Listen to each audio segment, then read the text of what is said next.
Hi everyone, thank you for watching my channel. My name is Michelle and I'm with Tumblers in the Making. And today I'll be doing another alcohol ink tumbler. And this tutorial is going to be pretty much the same as the other tutorial, but I wanted to do something slightly more different.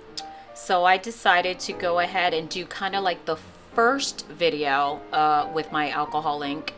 But this time it'll actually be on the gold part and some other things. I've changed it around a little bit and it came out beautiful. I got a lot of reviews, a lot of questions about it, and I was very pleased. So I wanted to go ahead and show off this video so that way you guys have an idea of how to create a certain way on the gold and kind of make it look like a feather, or make it look like it's a real fire effect.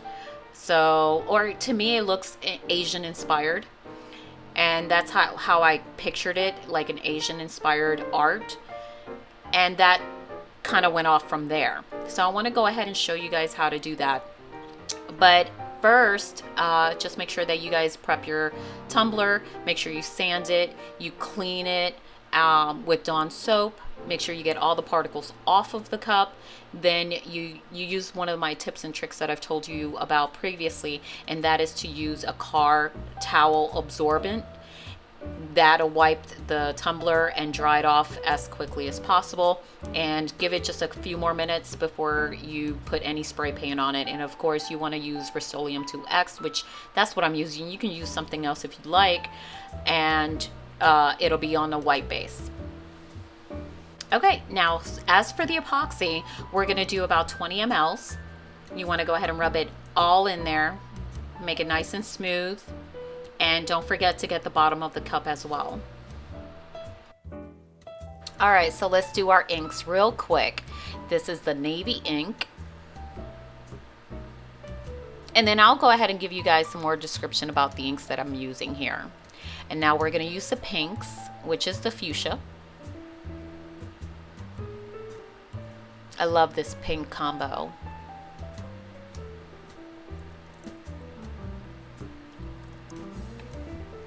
Now we're doing the Forget Me Not, which is a lighter blue, which is one of my favorite colors, I have to admit, with the pink. It's really, really pretty.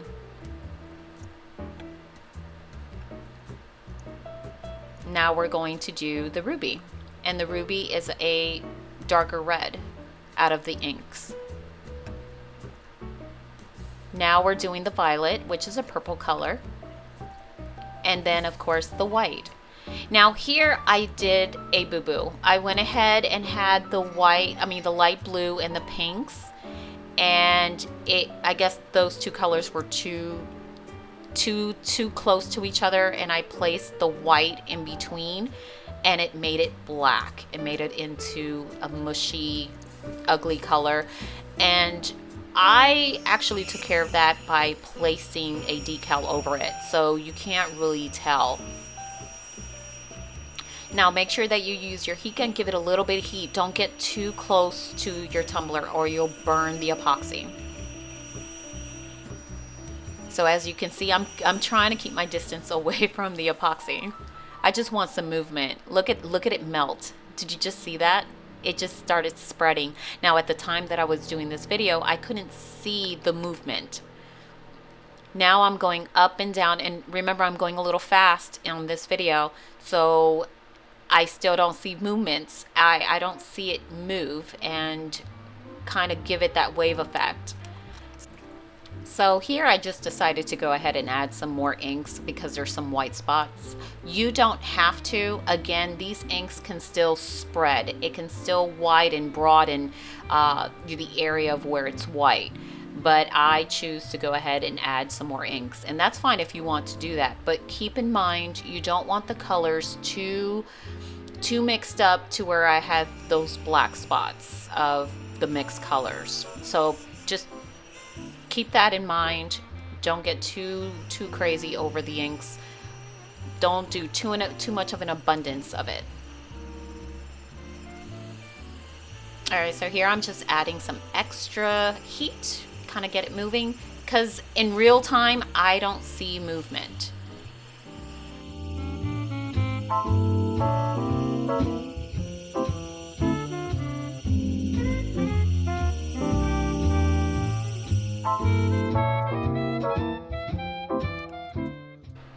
All right, so I stopped the turner and I'm doing or creating my letter S. This is what I call it. I don't know how else to explain it unless you call it a tail or stringing it along to the other colors. But I call this the letter S. So I'm using a sharp wooden stick, and you can see me doing the letter S's.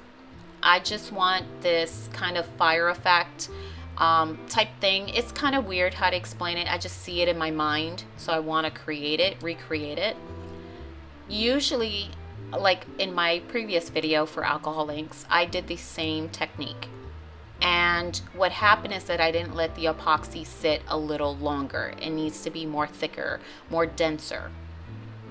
So now, because I didn't let that epoxy sit for a long period of time, the epoxy, as soon as I made the letter S, as I call it, it spread that color. It's like if I sliced it with butter and so it's separated. That's kind of what happened. And here I actually let the epoxy sit for a little bit more longer. It got denser and thicker. And as I placed my popsicle stick, not popsicle stick, my wooden stick, it closed it back up. And you can see here by a few lines already that it's closed it instead of spreading it open. So now I know, as a tip, is that if you're going to do these type of S's or fire effects, wait until the epoxy is thicker, more denser. So now we're on to the next step, and we're going to make sure that I heat up the epoxy just a little bit because I let it sit, so it's quite thick. Now it's smoother because I gave it that little extra heat. And I added the mica powder already in the mix with some acrylic paint.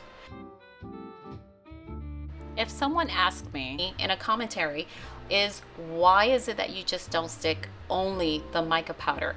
And the truth is because I'm experimenting. I'm actually trying to see what works best. And if I just use mica powder, which I have yet to see what happens with only mica powder, and I'll do that. I want to see the mixture. I want to see what happens. Does it spread? Will it give it a bubble effect or anything quite like that? That's the reason why I decided not to do the mica powder by itself just yet.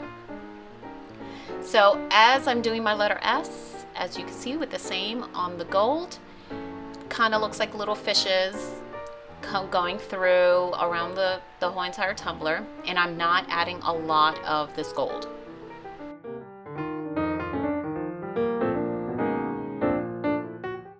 Still giving it that beautiful S effect to it. I want that S. I want curves, beautiful curves.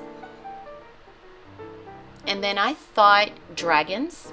I can turn it into kind of like a dragon flying on the cup. You guys can do that.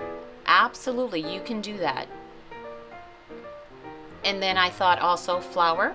I kind of went with it. I did have the Asian inspired in my own mind, but I didn't know quite how to explore it, how to create it. And I came close, very close.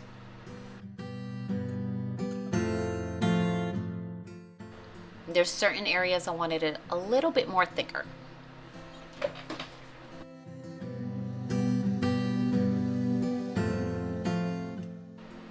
All right, so I need to stop the turner just for a moment. So I accidentally kind of placed the cup away from the camera, so you're not seeing what I'm doing. So I'm gonna tell you what I was doing at the time. I needed a certain angle to get some more of that gold. There were light areas and I wanted to make it thicker. And so I'm using the gold on top of what I've already placed there. It was just too thin. So I needed control. And if you guys need control of your cup, you are so welcome to take it off of your turner and hold it at whatever position or wherever you feel comfortable. You have that control of that cup to add the design that you need. Unfortunately, you didn't see what I was doing, which I didn't even know I took it off a frame. I was so focused on the design. So now that I've had it upside down, side to side, and gave it that extra oomph of gold onto it, I kind of was hoping it would flatten out and widen a little bit. So I need to use my heat gun to see if I can push some of that gold. I want to broaden it.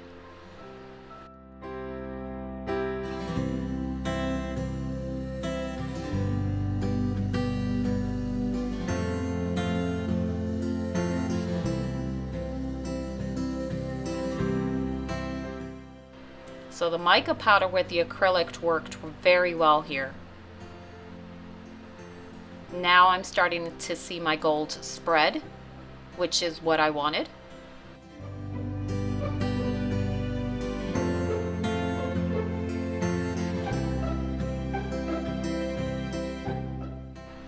Now what I'm going to do here is how I don't like to get too close to the tumbler and burn my epoxy. That's what I was worried about. But I need to get close to the gold and widen it. Because there's a certain, like I said, there's something on my mind that I need to get out and I want to project it onto this cup. Alright, so I waited a few more minutes before I got into the next step. And here I wanted to use my stick and try to give the gold that S feel, but within the gold. Now, if you notice, I am trying to stay within the gold or the outer layer of the gold, but it's part of the gold, and give it that S feel into it as well. It worked out. I'm not kidding, it worked out. I'm surprised. It looked really nice.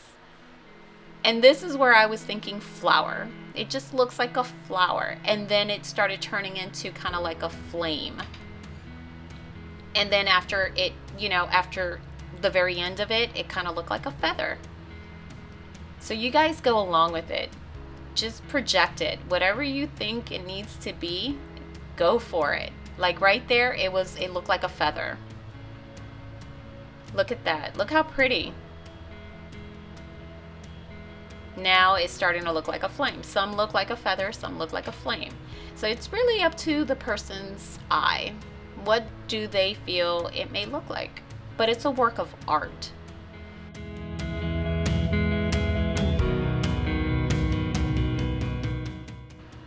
Now I'm starting to see the Asian feel, the art of Asian. Don't ask me where I've seen this, but I saw it somewhere and I had to project it. It needed to end up on this cup.